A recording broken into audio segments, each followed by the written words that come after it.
Hi guys, welcome to our channel. ఈరోజు ఈ వీడియోలో కార్న్ హస్క్తో ఒక ఫ్లవర్ పాట్ చూద్దాం. దానికోసం ముందుగా డ్రై చేసి పెట్టుకున్న కార్న్ పీల్ని పెటల్ లాగా చేయాలి. దాన్ని చిన్నగా ట్విస్ట్ చేసి కింద మొత్తం ట్విస్ట్ చేస్తే పెటల్స్ అయిపోతాయి. సో నెక్స్ట్ ఫ్లవర్కి సెంటర్ పార్ట్ చేద్దాం. సో దానికోసం అని చెప్పి రౌండ్గా చేసి ఇలా దారం చుట్టేసేయండి. పెటల్స్ అన్నిటిని ఇలా లైన్గా పెట్టి మనం ఎన్ని అని కౌంట్ ఏం లేదు, ఫ్లవర్ కంప్లీట్ అయ్యేలాగా పెట్టండి. నేను 7-8 పెటల్స్ పెట్టాను టోటల్గా ఒక ఫ్లవర్కి. ఫుల్గా కంప్లీట్ అయిపోయిన తర్వాత ఫ్లవర్ ఇలా ఉంది కదా, సో ఆ పెటల్స్ని కొంచెం బ్యాక్ సైడ్కి బెండ్ చేయండి. సో ఆ ఫ్లవర్ అనేది ఇంకా ఎలివేట్ అయ్యి బ్యూటిఫుల్గా కనిపిస్తుంది. ఈ ఫ్లవర్ పాట్ కోసం టోటల్గా నేను 7 ఫ్లవర్స్ చూస్ చేశాను. ఈ ఫ్లవర్స్ అన్నీ పెట్టడానికి పాట్ కావాలి కదా, దానికోసం వేస్ట్గా ఉండే ఒక ప్లాస్టిక్ డబ్బా తీసుకున్నా.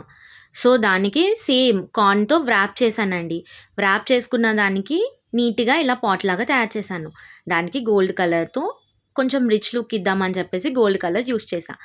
తర్వాత ఈ ఫ్లవర్ మిడిల్లో కూడా ఇలా పింక్ కలర్ చేసిన తర్వాత నేను లీవ్స్ కూడా పెట్టి మొత్తం ఇలా కంప్లీట్గా డెకరేట్ చేసేసాను. ఫ్లవర్ పాట్ అంతా కంప్లీట్ అయిపోయింది. ఇది ఇలా ఉంది.